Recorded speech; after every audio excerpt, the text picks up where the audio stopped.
Os pontos de Fernando Lima. Boa noite, rádio ouvintes e telespectadores. Cá estamos nós para mais um Pontos de Fernando Lima. Entramos de uma forma diferente com a música de General Música, uma música sugestiva. Vamos entrar para o nosso programa. Também o senhor telespectador que nos acompanha em direto no Facebook e também vai nos acompanhar em diferido na televisão independente de Moçambique. Vê também que o comentador do programa, os técnicos e também o apresentador estão de forma diferente, algo que vamos explicar um pouco mais para frente. Boa noite, Fernando Lima. Já estamos em direto no nosso programa. Já estamos em direto. Não sei qual é o tema da semana hoje. Vamos, antes do tema de semana, entramos hoje em direto no programa, numa semana em que morreu o populoso músico zimbabueano Oliver Mtukudzi e também numa semana em que o Semanário Savana completou 25 anos. Um evento alegre. Estar no ar há 25 anos é simpático, é importante, significa que somos fortes, somos resistentes, somos lutadores, como milhões de moçambicanos que lutam todos os dias para fazer uma vida melhor neste país. Parece um autoelogio, porque eu sou parte deste projeto, mas é sobretudo um cumprimento também para todos os nossos colaboradores e todos que ao longo destes anos, quer aqueles que começaram o projeto e por motivos diversos o abandonaram ao longo desta caminhada de um quarto de século, mas por exemplo, hoje temos uma jovem redação e esperamos que essa jovem redação saiba carregar a bandeira dos princípios, dos valores deste jornal, que é uma referência no país, que é um jornal, como todas as coisas que são feitas pelas mãos das pessoas, tem os seus erros, as suas insuficiências, mas isto também reflete as nossas capacidades ou as nossas incapacidades. De qualquer forma, penso que é um orgulho para todos, e a família Savana e a família Media Group estão de parabéns, e nós esperamos que ao longo deste ano vamos fazer várias iniciativas exatamente para celebrar e assinalar os 25 anos do mais antigo semanário moçambicano. Um semanário que, como diz na sua página, na sua capa, é um jornal que luta por ser um jornal independente e um jornal com integridade. E uma nota à morte de Oliver Mtukudzi. Já me esquecia. Eu penso que Oliver Mtukudzi ultrapassa as fronteiras do Zimbábue. Não estou a dizer isto como um lugar comum, como tenho ouvido nos últimos 2 dias. É que o género musical de Oliver Mtukudzi é também o género musical de uma parte significativa do nosso país, nomeadamente o centro de Moçambique. Quer Oliver Mtukudzi, quer Thomas Mafumo, são como se fossem moçambicanos. Portanto, toda a nação Ndau, toda a zona central de Moçambique toca aqueles ritmos, vibra com aquelas músicas. Portanto, é um bocadinho os moçambicanos perderem uma parte da sua cultura. É este, para mim, talvez o maior significado desta perda imensa que representa Oliver Mtukudzi, não tanto por ser um artista zimbabueano, e as pessoas do centro de Moçambique sabem e sentem isto, e sentem Oliver Mtukudzi como um seu músico. Muito bem, Fernando Lima, vamos ao foco da semana, que é a campanha do Centro de Integridade Pública Eu Não Pago as Dívidas de Cultos. Que resume mais ou menos como é que estamos vestidos hoje.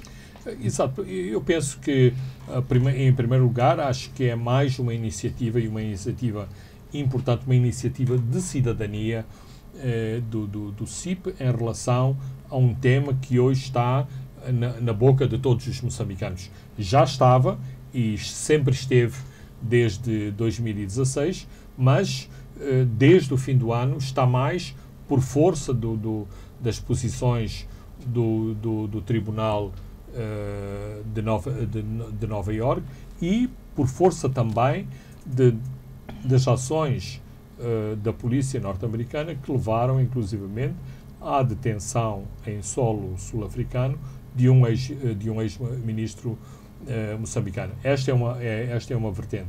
A segunda vertente para mim,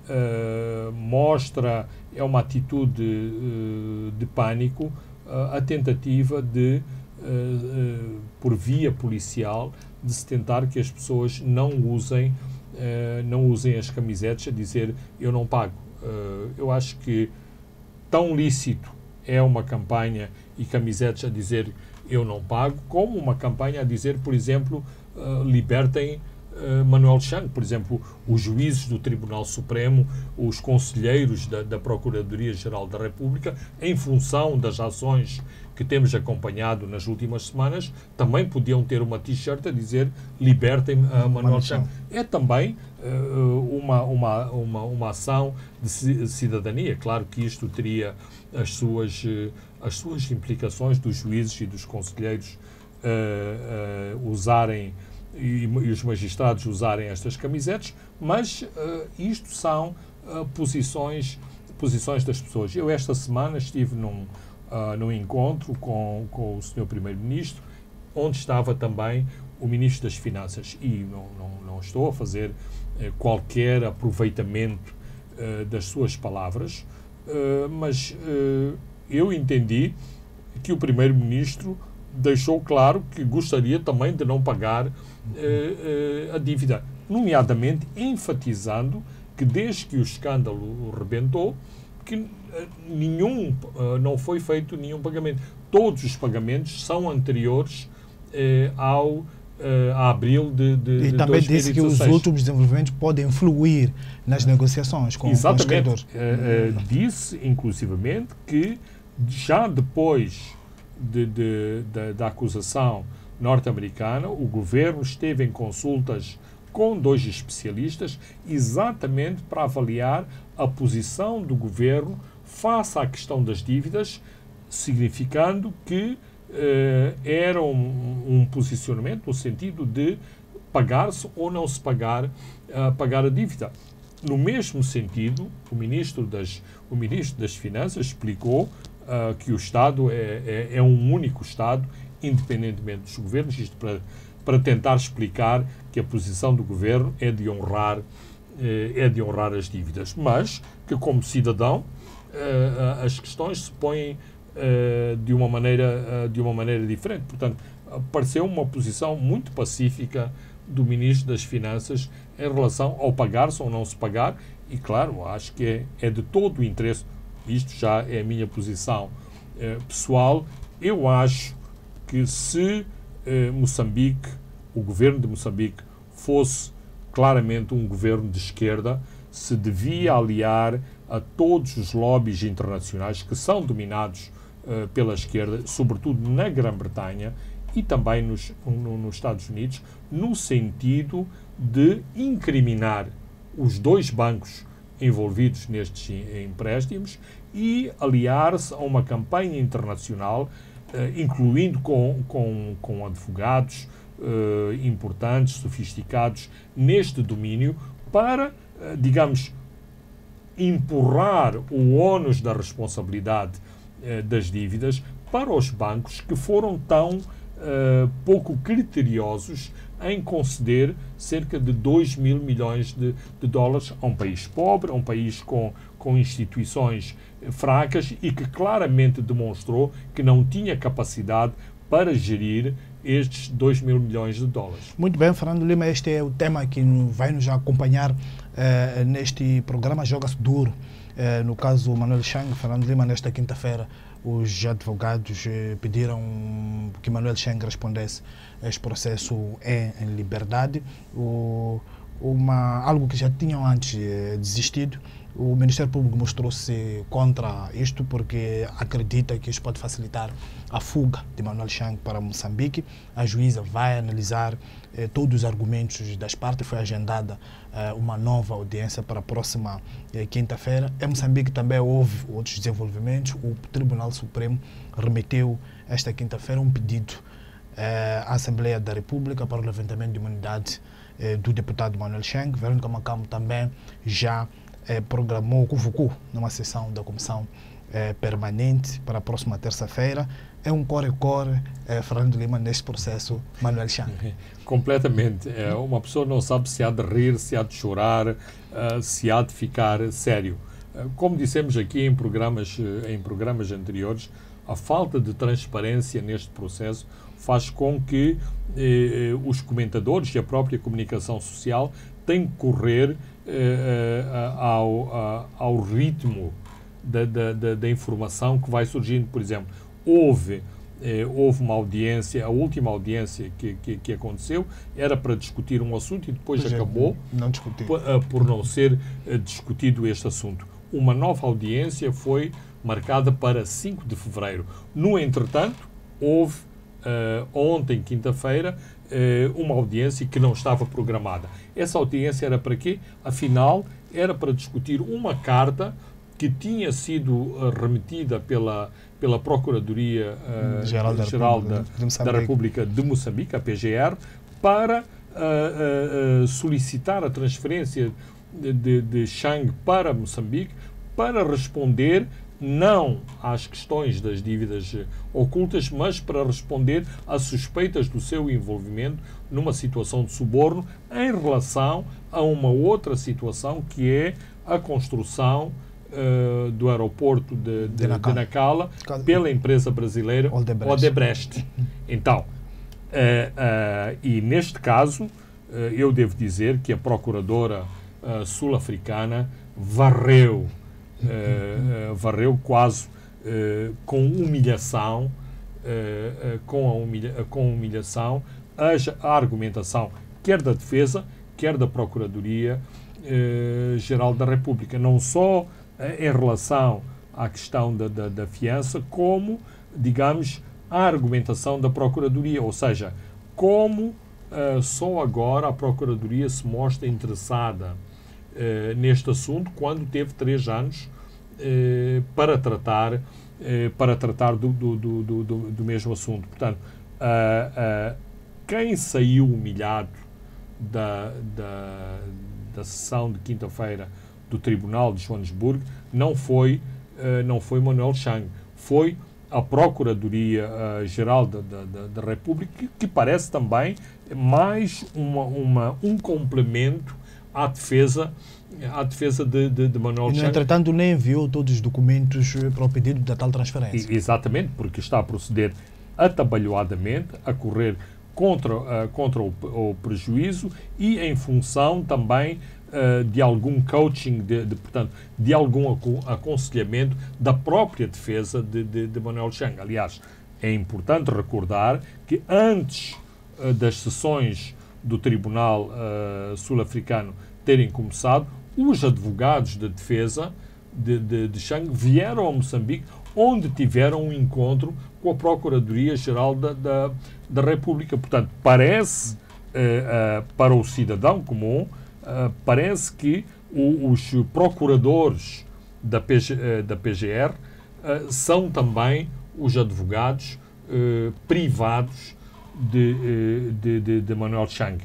E, como exatamente ontem, quinta-feira, a argumentação, quer de Moçambique, quer da defesa, foi derrotada em toda a linha, então tomamos conhecimento de documentos intencionalmente e profusamente vazados para a comunicação social e para as redes sociais, em que o Tribunal Supremo pede à Presidente do nosso Parlamento para levantar a imunidade a Manuel Chang. E já não é o caso Odebrecht, é o caso das dívidas ocultas. O processo 1/PGR 2015.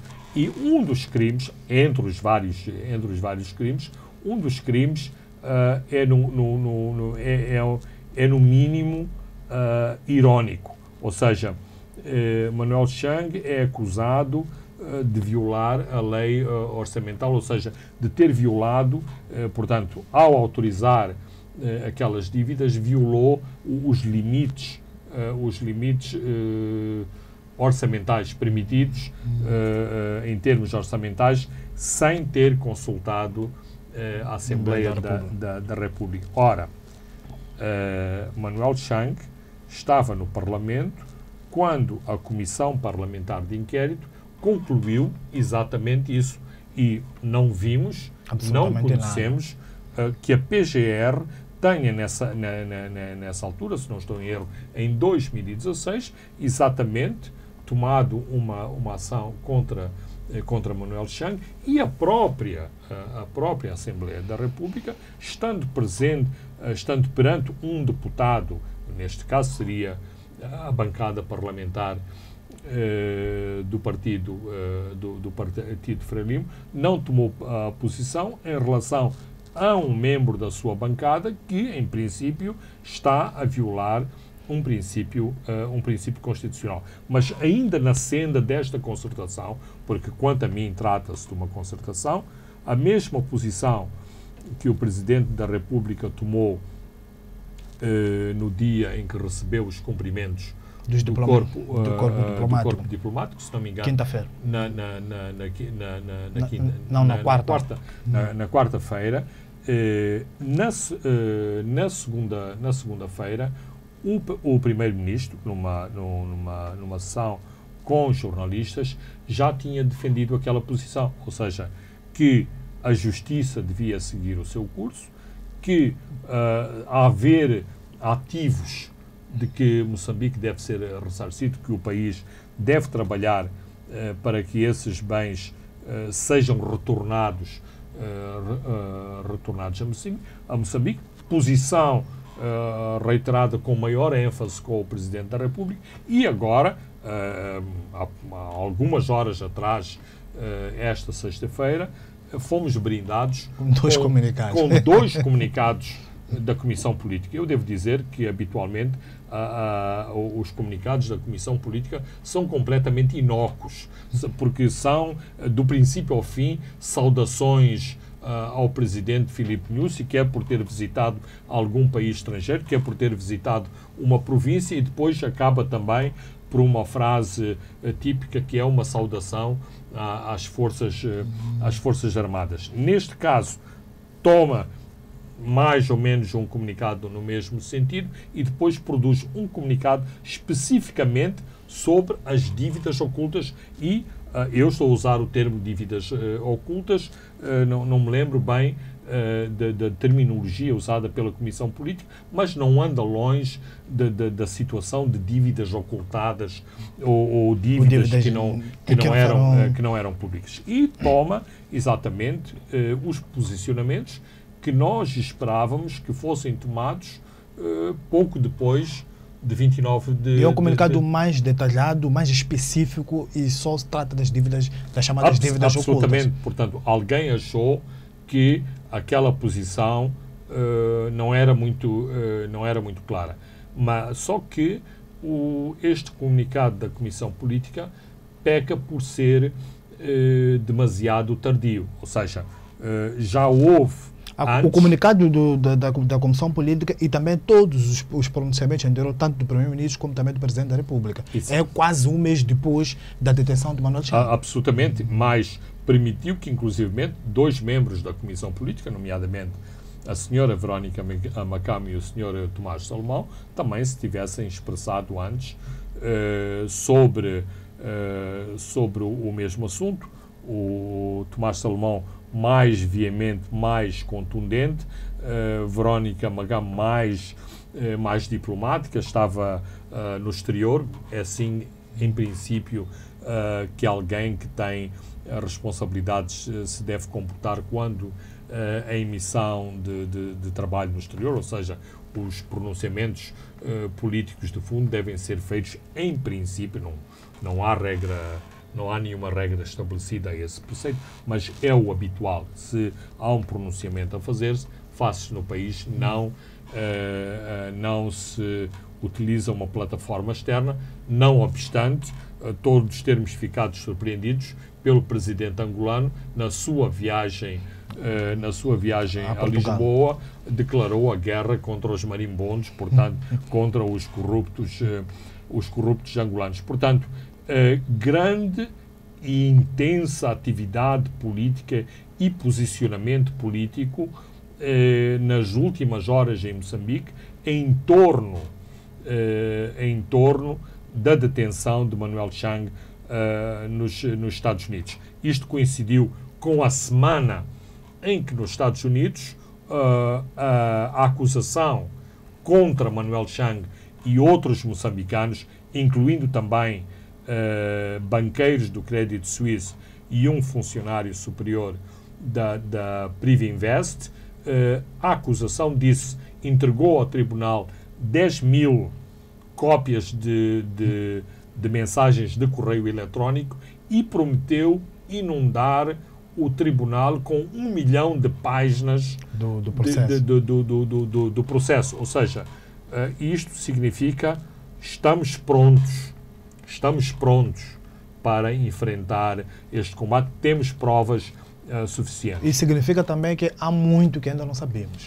Há muito que ainda não sabemos, mas não obstante todos estes assuntos se processarem pelas vias corretas e, portanto, se respeitarem a separação de poderes, o judicial tem o seu papel, o governo tem o seu papel, eu não andaria longe da verdade se Moçambique, quando eu digo Moçambique, se o governo moçambicano, de forma formal ou informal, tenha recebido mensagens muito claras sobre este processo. Mas, esta manhã, numa cerimónia em que esteve presente o primeiro-ministro Carlos Agostinho do Rosário, o encarregado de negócios norte-americano, não poderia ser mais claro, não só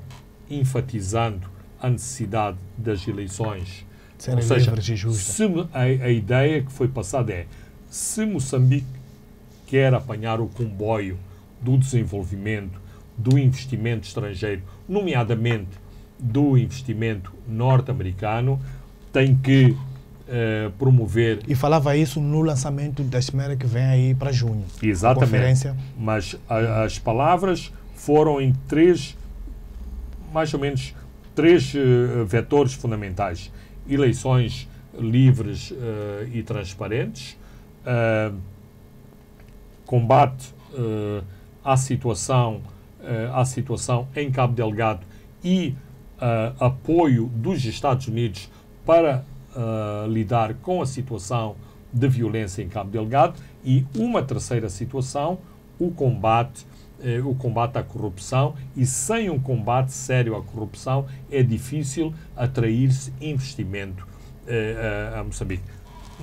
Eu acho que nem sequer é preciso ler-se nas entrelinhas. Ou seja, a mensagem do governo americano é Moçambique tem que fazer a sua parte nesta situação, porque no tal milhão de páginas do processo há muito mais coisas que poderão ser reveladas ou poderão ser não reveladas, uma vez que, inclusivamente, no processo vimos que há três arguidos e há 3 co-conspiradores que os analistas consideram que são pessoas que, de antemão, estiveram dispostas ou mostraram-se dispostas a colaborar com as autoridades de justiça norte-americanas. Na discussão, próxima terça-feira, na Comissão Permanente, sobre este pedido do Tribunal Supremo, claramente a Frelimo vai se posicionar no sentido de se quebrar a imunidade, e logo que se quebre a imunidade, o Tribunal Supremo vai emitir o mandato de captura contra Manuel Chang, que aparentemente parece que todos nós não sabemos onde é que ele anda. como é que acha, como é que vê, como é que acha que as outras duas bancadas vão se posicionar ali dentro? Do ponto de vista político. Foi o meu primeiro pensamento e a minha primeira curiosidade em relação a esta convocação da Comissão Permanente e também dos timings, porque é assim, parece que é uma luta contra o tempo. Ao mesmo tempo que a Comissão Política se posicionava, há, surpreendentemente, uma carta do Tribunal Supremo. A carta do Tribunal Supremo foi vazada, mas a carta da Procuradoria ao Tribunal Supremo não foi vazada. Logo a seguir é vazada a carta de Verónica Macam, que marca a reunião para o dia 29, para haver tempo para, quando se reunir no dia 31, ou seja, 2 dias depois, quando o Tribunal for convocado para discutir a situação, já tem um mandato em cima da mesa. Terá eventualmente um mandato em cima da mesa. Portanto, ninguém é ingênuo, ninguém acredita no Pai Natal e todas essas coisas. Portanto, tudo isto é uma luta contra o tempo e, da parte das instituições moçambicanas, há um discurso dúplice, porque, de um lado, existe a atitude agora, quer do Partido Frelimo, quer do Poder de Estado, a dizer não vamos interferir, a Justiça que siga o seu curso, mas vemos instituições da Justiça a atuar com uma inusitada celeridade que nunca vimos anteriormente, não no sentido de dizer queremos apurar toda a verdade, mas no sentido, aparentemente, e é isto que nos dão a entender as iniciativas da PGR, de dizer queremos essa pessoa... Correu-se tanto em um mês do que de 2015 a 2018. Não, e depois, para além de outras interrogações, que é, afinal, neste processo só existe o arguido Manuel Chang e os outros 17 são passíveis de ser capturados, são possíveis de estar em detenção preventiva, já foram constituídos arguidos, não foram não sabemos. Pois há perigo de fuga, lendo bem o documento do Tribunal Supremo, há perigo de fuga do Não, essa parte, para além eu gostaria de estar na pele da família do Sr. Chang para ver como é que iam reagir a essa parte, mas essa parte é uma resposta direta à procuradora Dreyer na África do Sul, que disse que exatamente havia o perigo de fuga em Moçambique e do Sr. Chang não ser presente à Justiça em Moçambique. Portanto, o ênfase que é posto na captura, ou seja, na prisão preventiva de Manuel Chang em Moçambique, é para assegurar que, para tentar dar a garantia à parte sul-africana de que, se Manuel Chang vier para Moçambique, não é para se passear na praia, é para ir à prisão. Pelo menos é o que está escrito nesta carta vazada do Tribunal Supremo. Agora, em relação à oposição, não tenho dúvida que a oposição gostaria que Manuel Chang fosse extraditado para os Estados Unidos, mas a oposição também estará perante o dilema de dizer, se dizemos que estamos contra o levantamento da imunidade e contra o teor do documento do Tribunal Supremo, parece que estamos contra que se faça justiça. Portanto, eu não me admiraria que a oposição fique no ninho, ou seja, nomeadamente, tente atrasar esta tomada de posição para complicar os timings das autoridades moçambicanas, que é desesperadamente ter o levantamento... Mas aí tínhamos que ver se a decisão é por maioria simples ou por maioria 2/3. Exatamente. Não. Claramente, a Frelimo tem a faca e o queijo na mão. mas por via processual é sempre possível fazer-se com que seja protelada uma decisão. E neste caso em que há claramente uma luta contra o relógio para que o Tribunal Sul-Africano seja informado, qualquer, digamos, ação dilatória por parte da oposição em relação àquilo que está em cima. Aliás, vemos que estamos no dia 25, menos de 24 horas depois do Parlamento ter recebido a carta, já foi ouvida, já em princípio, porque o despacho de Verónica Makama diz que era preciso ser ouvida a primeira comissão. Pelos vistos, também já foi ouvida... O despacho é de 24. A primeira... Tem a data de 24, ontem. Não. A senhora Verónica Makama, de certeza que estava já posicionada no seu gabinete para despachar a carta do Tribunal Supremo para que exatamente tudo se processasse com a máxima celeridade. Portanto, não é fácil para a oposição gerir esta situação, mas claramente aquilo que a oposição vai tentar fazer é dilatar o espaço de manobra em relação a esta situação. Claro que há juristas que levantam a questão se deveria ser uma plenária ou se a Comissão Permanente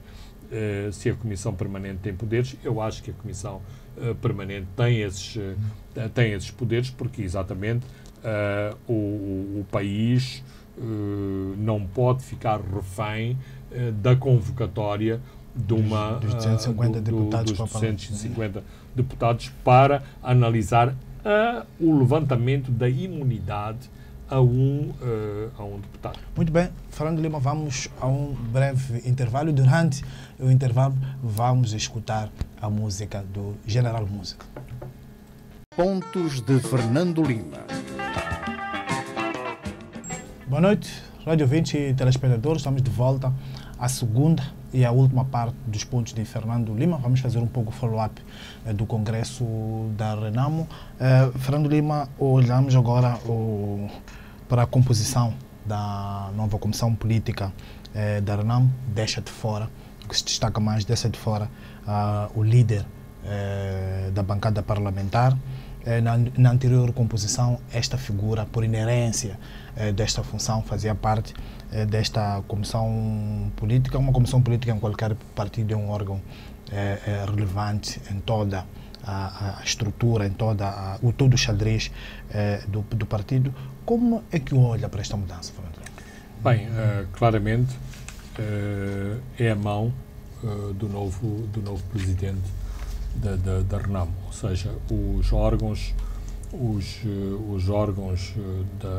da Renamo, neste caso a Comissão Política, é nomeada por vontade do presidente do presidente do partido, enquanto que o Conselho Nacional corresponde àquilo que as províncias determinaram em relação a esta composição de 120 membros.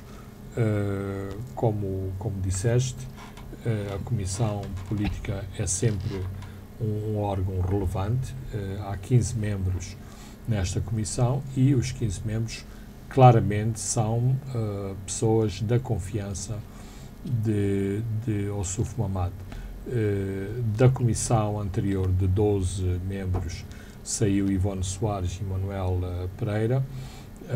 Também foi tomada a decisão de que o líder da bancada parlamentar não se senta na comissão política. De qualquer forma, ainda há uma chance para Ivone Soares assistir às reuniões da comissão política, uma vez que os representantes dos combatentes da Liga Feminina e da Liga da Juventude e o porta-voz têm assento na comissão política. Mas claramente é um sinal muito forte de que terminou para já terminou o protagonismo de Ivone Soares como uma das figuras de maior visibilidade na direção da RENAMO e, por outro lado, e em função... Então, este afastamento que o líder da bancada não tem lugar na Comissão Política por inerência de funções,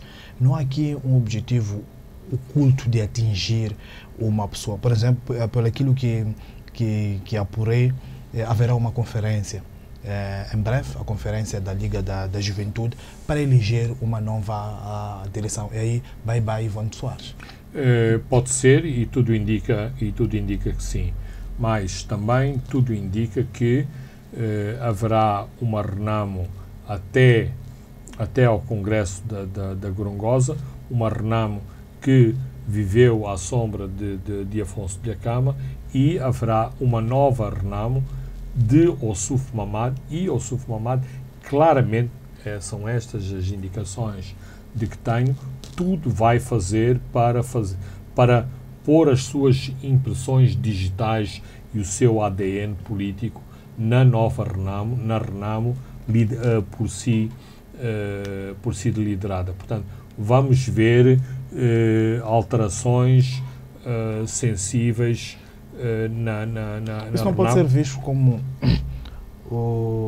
as tais caças às bruxas que Elias Dhlakama chamou a atenção.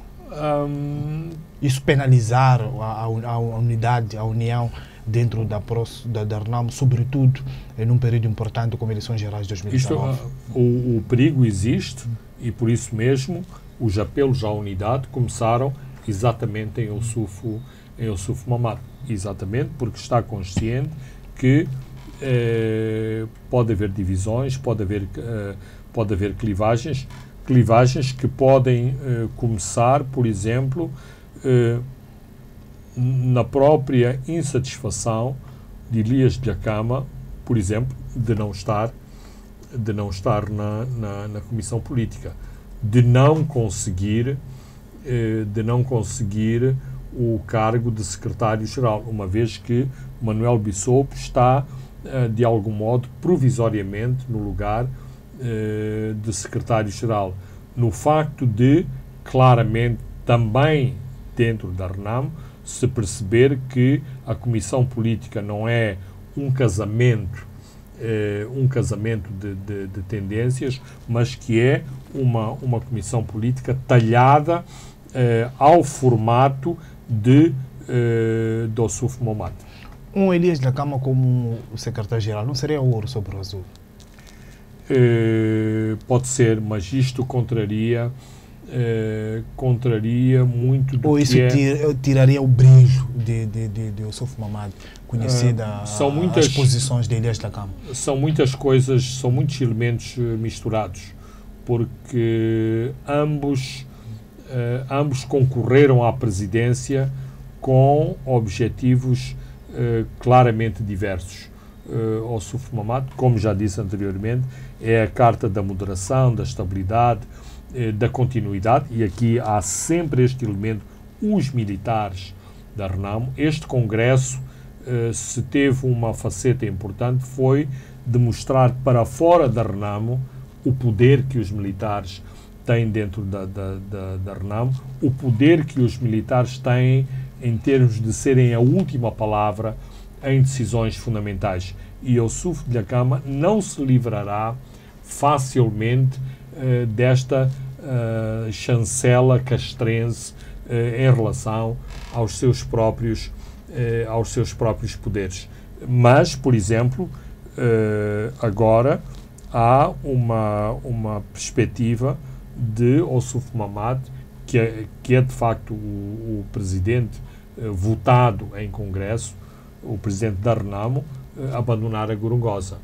Ao abandonar a Gorongosa, está de algum modo mais livre da tutela militar. Claro que isto envolve outros riscos, nomeadamente todo o pacote militar que está a ser discutido com o governo. E os militares já tornaram claro que eles não querem ser informados dos acordos com o governo por via da imprensa, por via daquilo que foi anunciado como resultado de um encontro entre Ossuf Momad e Filipe Jacinto Núñez, mas que querem ser parte de toda a concertação em relação às decisões de se implementar aquele memorando de entendimento que foi assinado em agosto. Portanto, é também outro elemento sensível. Agora, quer-me parecer que está completamente fora de questão esta renamo a duas velocidades, com um secretário-geral mais impetuoso e um presidente mais cauteloso, mais conciliador, porque esta claramente é a imagem que Ossuf Momad quer dar desta nova renamo. Muito bem, Fernando Lima, vamos a um outro tema, que é a morte do empresário sul-africano André Encon, em circunstâncias não muito bem esclarecidas, e que foi detido, acusado de patrocinar os insurgentes que aterrorizam Cabo Delgado. Fernando Lima, este não é mais um episódio embaraçoso para o governo Nyusi, que tem em mãos casos das dívidas ocultas, prisão de Changues e ataques em Cabo Delgado? Incluindo em Cabo Delgado a própria prisão de um jornalista Ahmad Abubakar.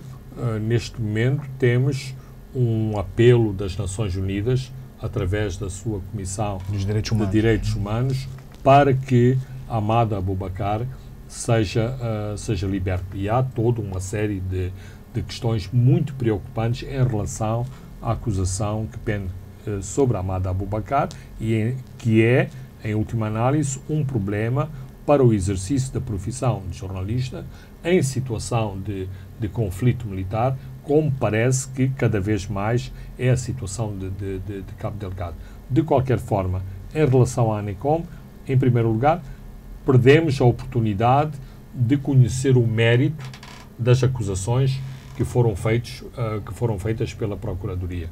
Quanto a mim, é um caso muito mal elaborado, vale o que vale, mas se a ANICOM fosse presente a tribunal, teríamos a oportunidade de ver o esgrimir de argumentos de ambas as partes. Mas, eventualmente, o governo de Moçambique menosprezou ou está a menosprezar o efeito que esta morte poderá ter junto das autoridades sul-africanas. Claramente há graus e estágios de desenvolvimento do Estado de Direito Democrático, das liberdades e garantias dos cidadãos, e eu não hesito em dizer que a situação da África do Sul é muito diferente da situação moçambicana, nomeadamente ao respeito em relação aos presos, em relação ao trabalho dos advogados, à independência dos tribunais. E, portanto, a ANICOM morreu sem ter sido presente num tribunal e também sem ter conseguido falar com a sua representante diplomática em Moçambique. Ou seja, tanto quanto sabemos, o governo sul-africano instruiu a alta comissária em Maputo para ir a Cabo Delgado tentar falar com a ANICOM. E André Anicom, morre exatamente no meio desta iniciativa consular das autoridades sul-africanas. Ao que sabemos, Cyril Ramaphosa, o presidente sul-africano, já anteriormente tinha manifestado preocupação em relação a esta situação, em relação a este caso, e publicamente aquilo que foi dito foi: vamos esperar que a Justiça cumpra os seus formalismos, mas já nessa altura era notória a preocupação das autoridades sul-africanas, nomeadamente por via do Ministério dos Negócios Estrangeiros e Cooperação, em relação à situação e ao próprio processo de ANICOM. Este é um indivíduo que vive em Moçambique, ou vivia em Moçambique, há 26 anos.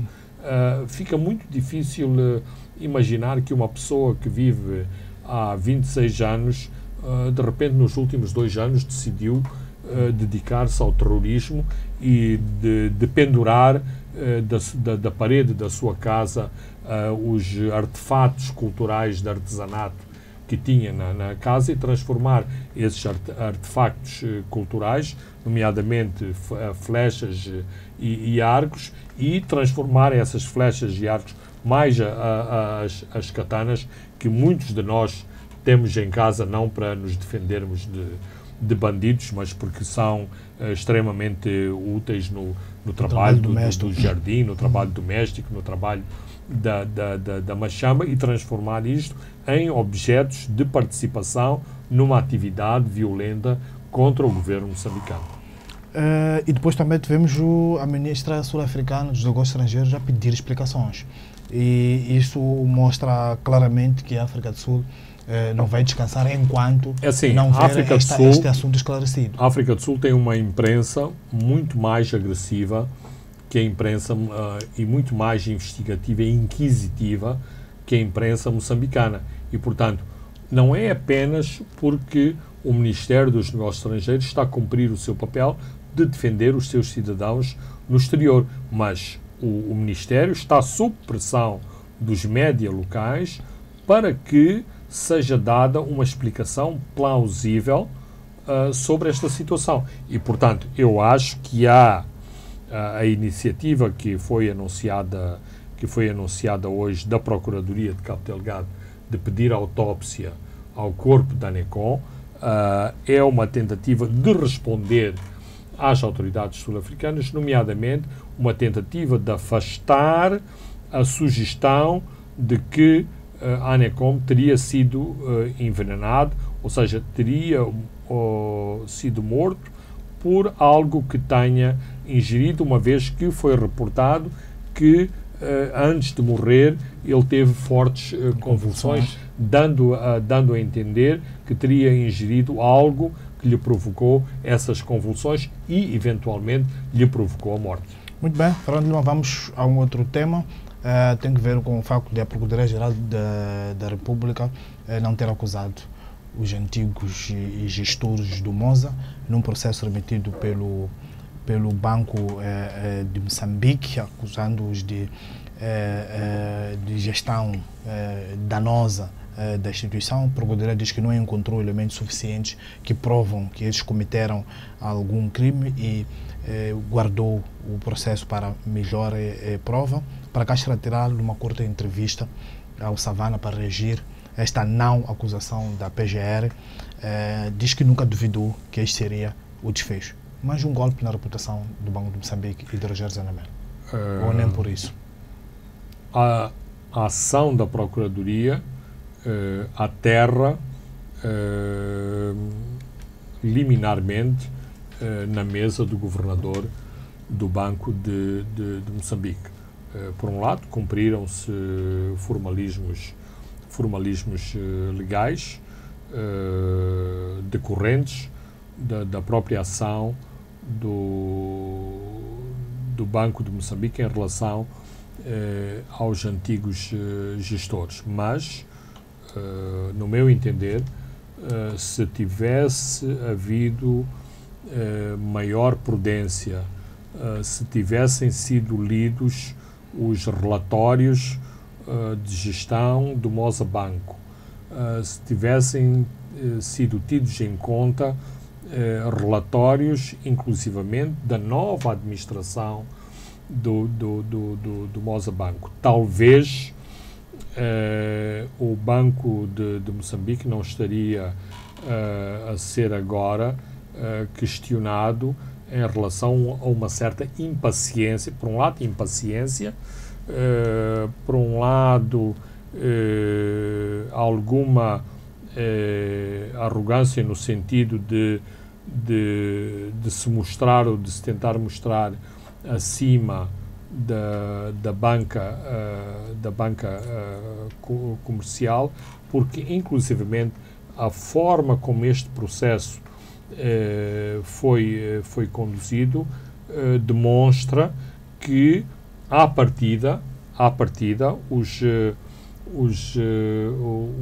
antigos gestores do Moça Banco já estavam condenados. É importante referenciar que eles já foram sancionados pelo Banco de Moçambique, nomeadamente no impedimento de exercerem cargos de direção em instituições financeiras e também nas multas que foram aplicadas a estes mesmos gestores. Portanto, para já, quem sai a perder é o Banco de Moçambique pela posição com algum preconceito que foi tomada em relação aos antigos gestores do Moça Banco. Não me parece que a Procuradoria-Geral da República tenha grandes especialistas para analisar documentos de natureza financeira, mas, pelos vistos, os argumentos, quer dos gestores, quer dos advogados dos gestores, foram suficientemente convincentes para afastar uma acusação por parte da PGR. Muito bem, vamos a um outro tema, vamos à eletricidade de Moçambique. Já tem um novo PCA, o substituto de Mateus Magala, chama-se Ali Impija, uma figura que está na eletricidade de Moçambique há 23 anos. O Magala regressou ao BAD, abriu-se uma vacatura, foi indicado um novo ontem. Na sua primeira intervenção disse que vai dar continuidade às reformas introduzidas pelo seu antecessor, que é o Mateus Magala. Já foi encontrada esta figura que vai dar este impulso, ou nem por isso temos que ficar à espera e dar o benefício da dúvida? Bem, eu aqui sou como São Tomé, ver para crer.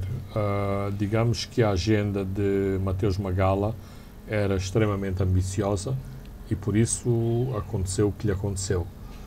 Deixou o seu programa de reformas a meio, portanto, tenho muitas dúvidas que o novo gestor da EDM consiga calçar os sapatos de Mateus Magala, que esse mesmo calçado lhe sirva a preceito. Mas só como evidência dessa situação, temos que Mateus Magala cessou de funções em setembro e só agora em janeiro aqui há um novo PCA. Isto significa que foi extremamente penoso, extremamente delicado para o governo conseguir encontrar, e foi buscar a própria administração da EDM, uma pessoa para encabeçar o seu conselho de administração. Também sabemos que foram considerados outros nomes de dentro e de fora da EDM para encabeçarem o conselho de administração. Portanto, não é fácil e não é fácil em função que eram os objetivos de Mateus Magala, nomeadamente as questões de procurement, as questões dos contratos, de quem deve ou não deve ter contratos, os relacionamentos com os parceiros. Quando digo os relacionamentos com os parceiros, estou a dizer os fornecedores de eletricidade. Há uma percepção de que à EDM foram impostos determinados fornecedores que fornecem energia a preços inflacionados, que fornecem energia a preços inflacionados e com chancela política. Significa são estes os fornecedores e não são outros os fornecedores. A ideia de Magala era quebrar esta cadeia de fatos consumados em relação ao fornecimento de energia. Não vai ser fácil, aliás, presumo que todos estes fornecedores de bens e serviços devem estar, não sei se estão a abrir as garrafas de champanhe, mas têm pelo menos a champanhe no congelador a ver o que é que vai, acontecer. As reformas também de fundo em relação à própria mão de obra e aos quadros de direção da EDM, não sei o que se vai passar. Também há um terceiro aumento tarifário que Magala não completou, e a ideia era que este novo aumento tarifário faria finalmente colocar os custos da operação próximo das vendas de eletricidade. Há também um ensaio de uma estratégia que é aumentar os fornecimentos externos e indo buscar aos fornecimentos externos as mais-valias para depois serem compensados numa tarifa bonificada aos consumidores internos. Sabemos que os moçambicanos estão muito nervosos em relação a um novo aumento de energia. As indústrias já receberam um novo aumento nas suas últimas faturas. Claramente, o novo PCA disse que estamos a comprar energia cara e a vender energia barata, e isto fazia parte do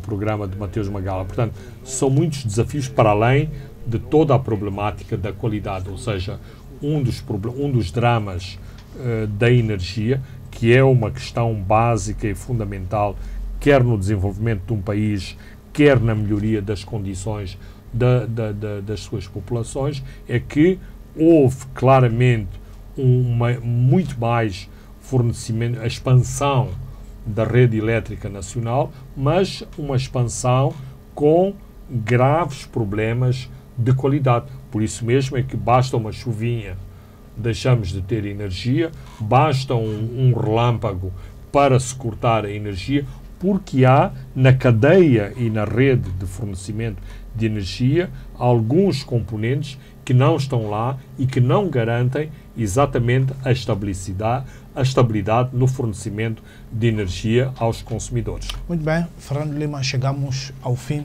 de mais um programa onde olhamos com algum detalhe o caso Manuel Chang ligado às chamadas dívidas ocultas. Vamos fechar este programa com uma música de Oliver Butukus. É uma homenagem que o programa está a fazer a este grande cantor zimbabueano e de África. Eu sou Francisco Carmona. André dos Santos se encarregou da parte técnica. Boa noite, nos vemos de hoje a 7 dias.